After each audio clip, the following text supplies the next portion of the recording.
The question, Raymond, was what did you want to be? Answer him, Raymond. Jesus. Get up, get up, get up, get up, get up, get up, get up, get up, come on, it's time to get up, get up, get up, get up, come on, it's time to get up, get up, get up, get up, get up, get up, come on, it's time to Get 'em. What's going on, guys? Trail 7 Reactions. I'm here. As you can see on the screen, I always put the title on the screen so you can see what I'm reacting to.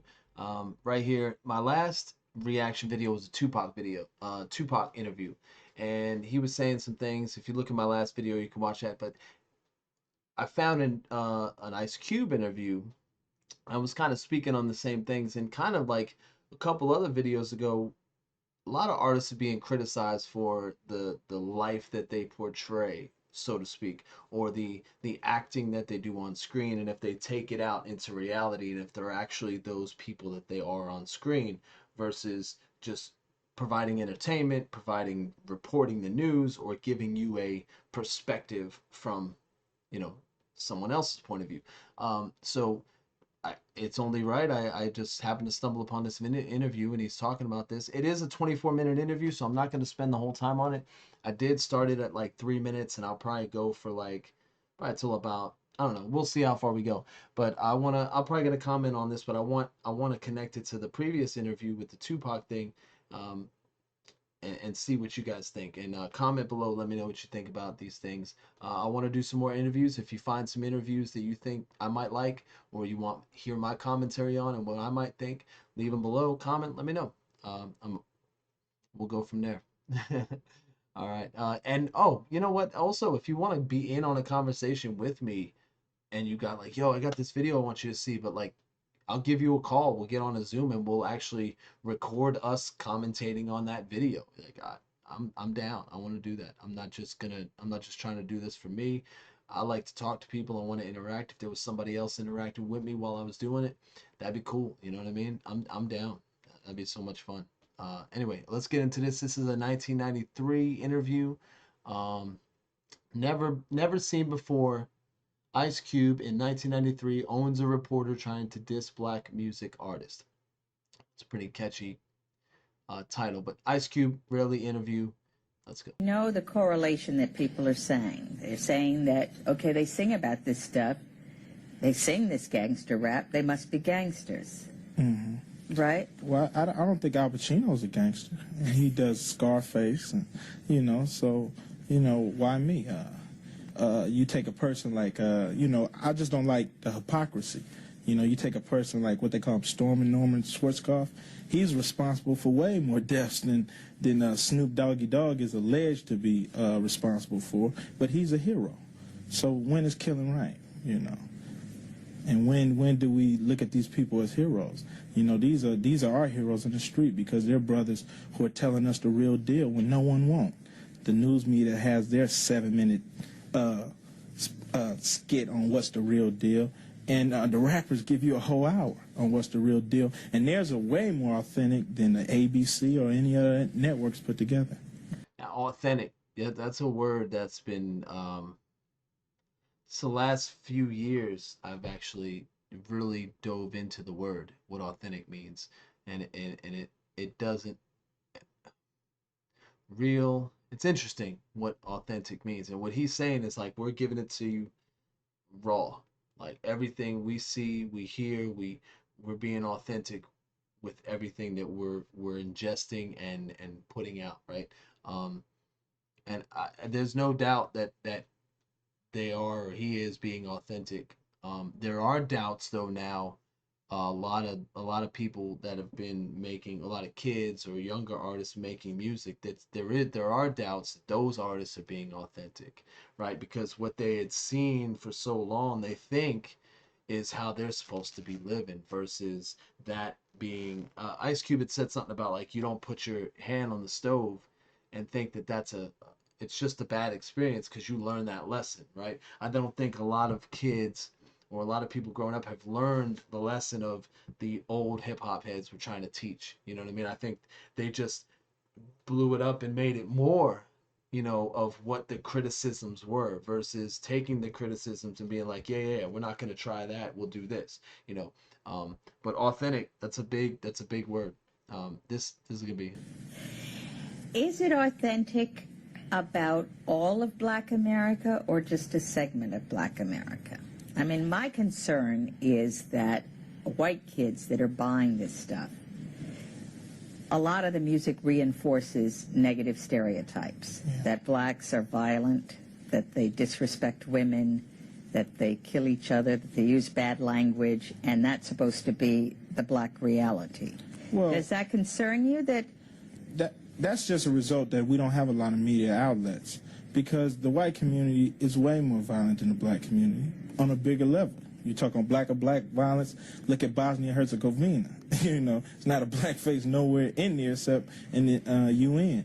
But See, it's getting political, and when people, it's crazy when people interview artists and then they get like a little deep on them, and they're like, "Oh, I wasn't expecting you to be smart.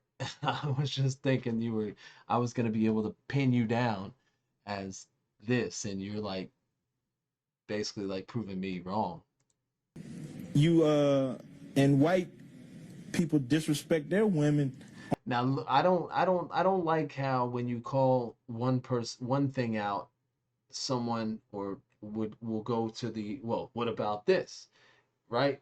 So I'm not necessarily agreeing with how he's like, but that's never looked at as much as this is looked at. So this is like blown up, and it's like, oh, look how violent they are.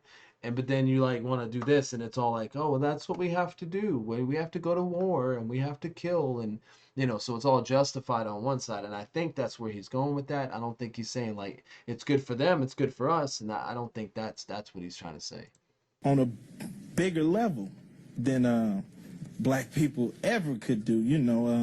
It's a white man that says, well, a woman only makes 71 cents when I make $1. You know, that's nothing black got to do with that right there.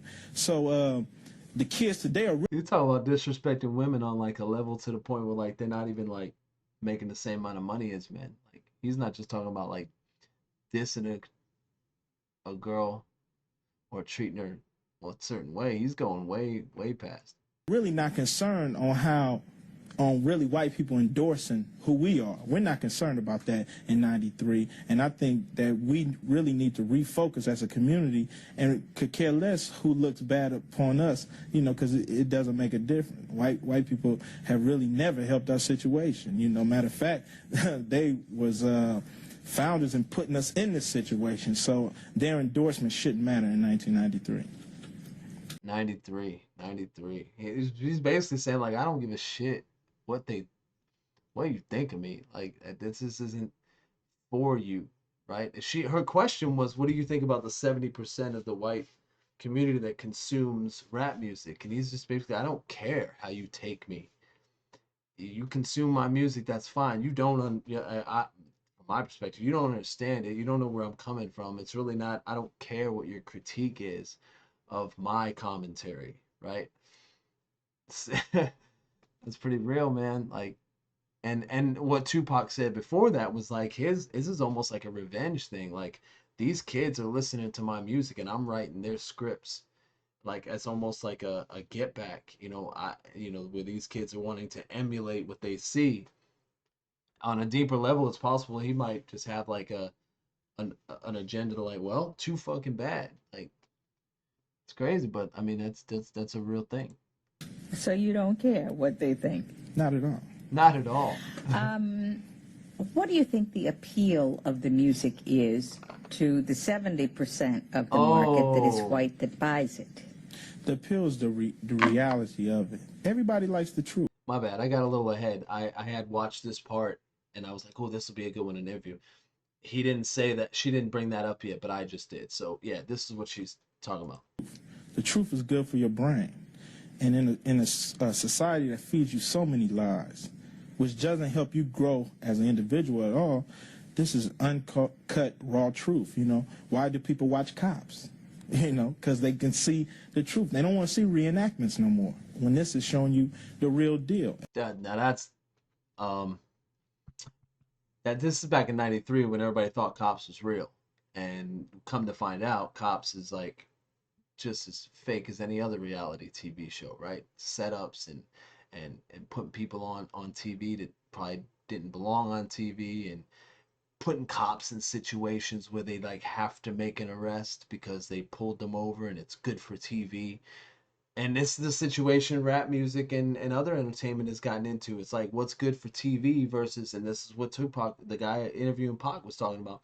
What's good for entertainment in the industry, not necessarily what's good for people consuming. So again, he's talking about Cops, which at one point people thought was reality, and is not. So I understand where he's coming from, but that's been that's been that's a fight now because Cops is still airing and we still have this type of things going on. But And that's what the rappers are providing for the people, the real deal. And matter of fact, some of the white kids are sick of their fathers telling them about the community. They want to hear what's the problems. They're so, because they're problems. It's not like, like we're putting a bad front in for the community. The community is going to all hell because poverty and frustration does not mix. And when you have that time bomb, it blows up like it did in April of 1992. So, the kids are... He's talking about the Rodney King thing, where the riots happened, when the cops...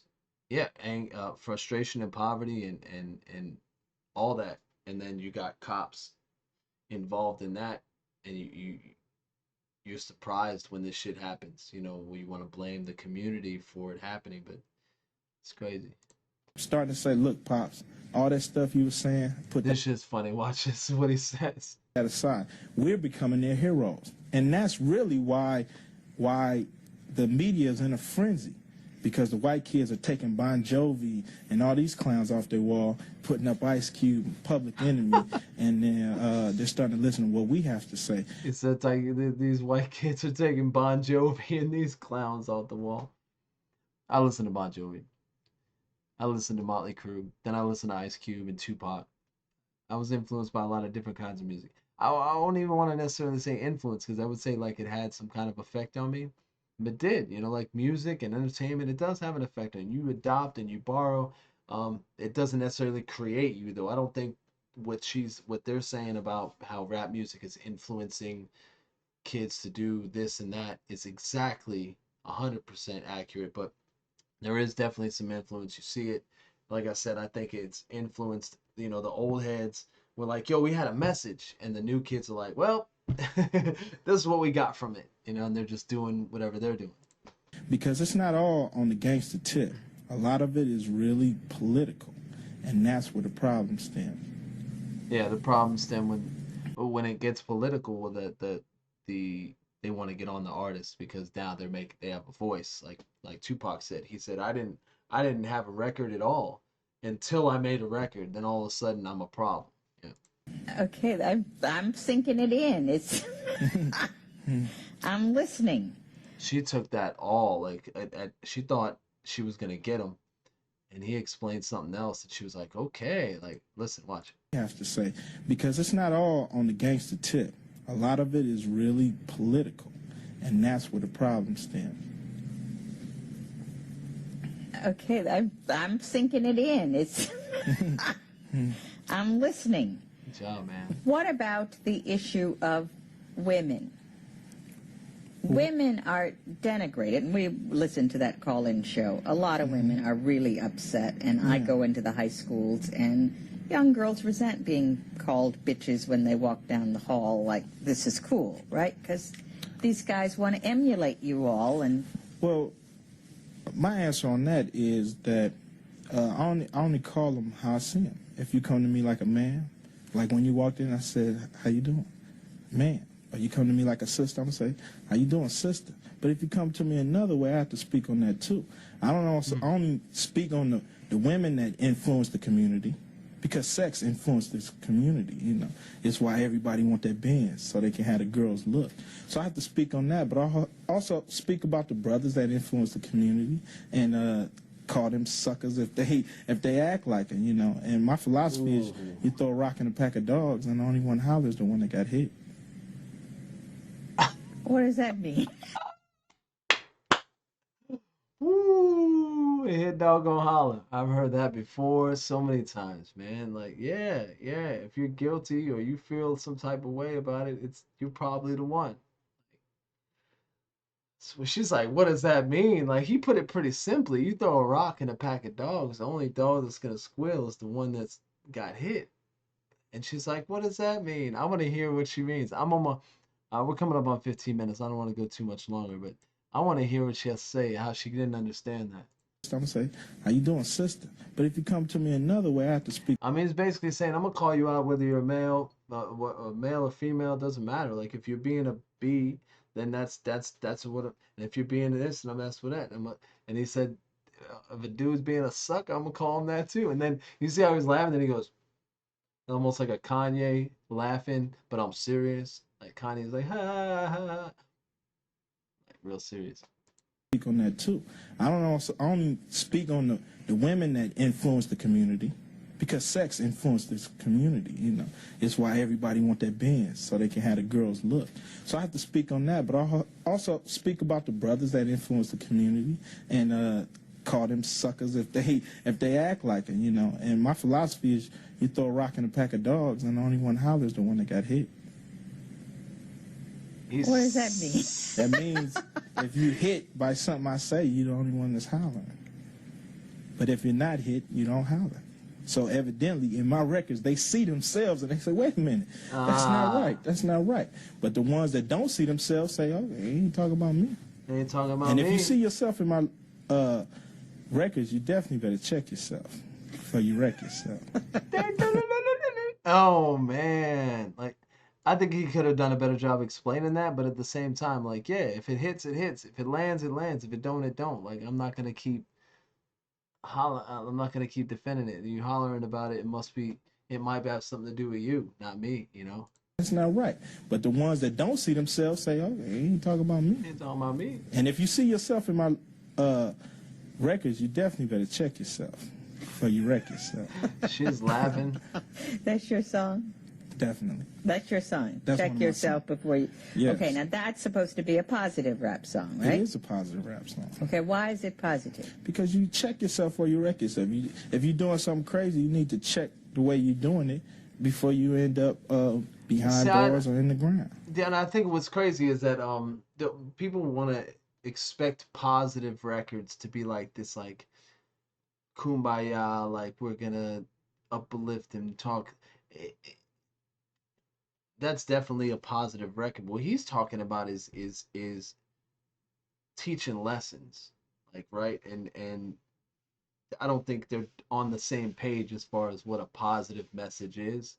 Whereas he's saying, like, there's lessons to be learned in the things that I'm saying in the commentary. But I'm not just gonna speak like all this like praise. And Tupac said that. He's like, I'm supposed to sing songs. Yeah, he said that in Holler If You Hear Me. Like, just because I'm black born, I'm supposed to sing songs then get capped on. Like, he's like, I'm not just gonna be singing songs and like act like everything's okay, because we got shit to talk about. And I think that's where that's coming from. Again, comment. Let me know what you think. I don't know. This is just my thoughts. I've never seen this interview before, so I'm watching right along with you. Very positive. So it's almost a warning. I mean, you're speaking. Yes, it's almost a warning. And you got to understand that rap music has some, it's a music about boasting and bragging too, just like the people on the basketball courts, you know. Just like when Clinton bragged that he has his NAFTA agreement getting over, you know, he sits in there with the old boys and brag about that, you know. So we brag about the things that we know. You know, so rap has a little ego in there too, a little, you know, and from it's a little male chauvinist if a male is singing, but a woman will get down and tell the real on the women's side of things. So it has a definite balance. Would you say it has redeeming value? Oh, definitely. But you have heard some that you might not think has some redeeming. I mean, do you defend all rap music? Well, I defend the right to say it, but I also understand that, you know, you can't weigh a comic book like you do a newspaper. You know what I'm saying? But the comic book, just because it's a lot of shooting and killing, that don't mean it shouldn't be printed. But you can't just say, oh, okay, you can't hold that next to a newspaper who has the so-called truth in it.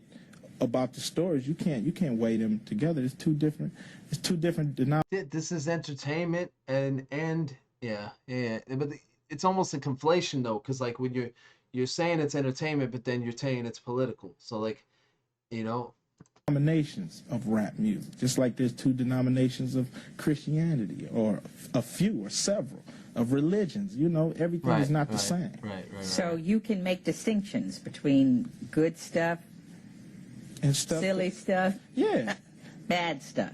definitely. So like any other musical genre, there's the good and some bad stuff. There's the good, the bad, the ugly.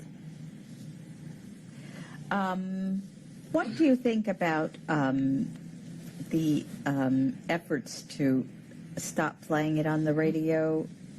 What? We didn't ever need that. When I first came out, we sold 1 million records before the radio ever even touched us. That to me is not a concern with my form of rap music, if they play it or not. You know, who really cares? You know, we still got fans out there that'll buy it. Our records have stickers on them that advise children not to buy them. We have two versions. Most of the hardcore groups have two versions: a clean version that you can buy if your kids ain't Ice Cube and you're not with it, or the hardcore version for the people who want the uncut. You know, they got Scarface in the theaters, but they also got a TV, made-for-TV version. Yeah. Same thing with the rap music. You know, so we've bent over backwards to the concerns of the parents, but they want us to alter our feelings. You know, we get to put our feelings and make them public. A lot of people feel the way we feel, but they just scared to make them public. The youth are not scared. The other thing is, I was going to say, you've got a baby on the way and 2 young sons. Yeah. Do you want them hearing some of this stuff? I want them to hear everything, because when they walk out my door, they're not sheltered from anything. You can't prepare people for war if you're gonna show them Barney. You know what I'm saying? And when they step out the door, anything goes in this world. So I want them to be exposed to as much things that they're going to be exposed to when they grow up, so it won't shock them, frighten them, and they know how to deal with every situation, good or bad. Yeah, I don't think that. Yeah, I mean, I agree with him as far as that's concerned. Like, what I was gonna say is a lot of people that I know, you know, do you want to show, like, for instance, let's say police interactions, right? What I tell my kids might be, but shouldn't be, different than what Ice Cube would tell his kids, right? However, the reality is that Ice Cube's got to dive a little bit deeper into how his kids should be handling police interactions. I dive myself personally the same depth, right? Because I know the authenticity of my word. Like, it's not just, I'm not just going to teach my kids from our perspective. Like, there's a chance you might not get pulled over, and there's a chance you might not get messed with, but that's not the point. I'm just going to, I'm going to do a blanket and give him, my kids, the depth of those things from all aspects, not just my perspective or my point of view, or like what I might face with police. You know what I mean? What he's saying is that he needs to go more in depth, and unfortunately he needs to go more in depth with his children and give them the reality of things that they're going to see maybe stepping out the door. Now, you know, Ice Cube being super successful, they're stepping out a door that's different than what he had seen, right? But at the time, in 93, I'm pretty sure he was expecting that his kids are going to be living in the same situation he was living in. So he wants them to see as much as they can. And he might have still exposed them to that because he just wants them to know what it was like, or what they came from, you know, all that. But he's an advocate of free speech, in the same way I am. Like, there are hurtful things, but I don't think people should be limited to say them, especially in an entertainment, in a art form, versus in a, you know, if you go somewhere and they have rules, and you know, you follow the rules within that construct. But in this field, art and entertainment, like, it's supposed to be free, and you're supposed to be able to say whatever you want, and then it's going to be interpreted or responded to or however. Anyway, we're about 25 minutes in. I'm probably going to go ahead and cut this, and maybe get back to the rest of the interview. Let me see if there's like one more like snippet at the end here that I might be able to get in there in the next 5 minutes. What if your little son, I'm playing devil's advocate, what if one of your little sons came up and said to your wife, Mama sucked my... You wouldn't want him talking to your wife like that, would you? I wouldn't talk to my mother like that. But if he hears some of this stuff, Well, that's the thing. That's where I come in as a parent and monitor what my kids know and make sure my kids understand the definition of these words, because these words are used. They're part of our language. They're used in society every day. They're used from the crack house to the boardroom. They're used. So they're not like words that we made up. We don't come from another planet. We're made in America. You know, we're children of women. You know, we're women's children. So, you know, if I make a cake and it don't come out right, do you get mad at the cake or the cake maker? You see what I'm saying? So we don't pop up. You know, we don't pop up. So I have to explain to my kids what certain words mean, when they're appropriate, when they're not appropriate. You just would like do any that. other parent, of course. I'm not sitting here using profanity and cussing. It's not the appropriate form. But on my records, exactly what I said. I want to Exactly be what I said. as open, and I do some records without profanity. Cool. It's whatever I feel inside. Oh, he almost had. do you think it's a true art form that is out of the black community? It's much more than an art form. This is art. This is the only way that the kids in L.A. know what's happening with the kids in Houston. I was almost like where are you going with this, Cube? Like, I was like, of course you would educate your kid. Like, don't say that to your mother. But what he's saying is that these words exist, this reality exists. When you step outside, what am I gonna tell them it doesn't exist? Well, but at the same time, what the woman's asking is that, like, you're saying it on record, and then your kids hear it. What do they think? And he's like, but I wouldn't say that to my mother. Like, there's context, there's situations. I don't see a situation where I would say that to anybody anymore. When I was younger, you know, I wanted to be disrespectful or something like that. I might have but you know, you grow. But he's right. It's shit's out there. It's up to you as a parent to educate your kid on what these things are and when they're to be used or not used. You know, he's sitting down respectfully with this woman, not using any profanity or anything like that. So obviously he knows how to separate the art from the personal character, you know. Anyway, that was cool. I might do the rest. This is like I said, it's a 25-minute interview. I just wanted to touch on this particular subject because in my previous one that I did with Tupac, he was speaking about the same thing, being an influence, being a fake thug, whereas he had to respond to being a fake thug. And similarly, I think Ice Cube is responding to be like, what you say on record, you know, are you worried about the influence and whatnot? And I think he spoke on it rather well educated, even when he was, how old is he here? Like 20 something, 22, like young, but far more educated than I was when I was 22, you know? So, cool. Anyway, thanks for watching. I might do the last 10 minutes possibly on another video. I'll let you know, but I'm gonna go ahead and get going now. And I appreciate you guys checking me out. Thanks again. Stop for a second. Hey, what are we doing? Turn around. What are we doing? Homework assignment.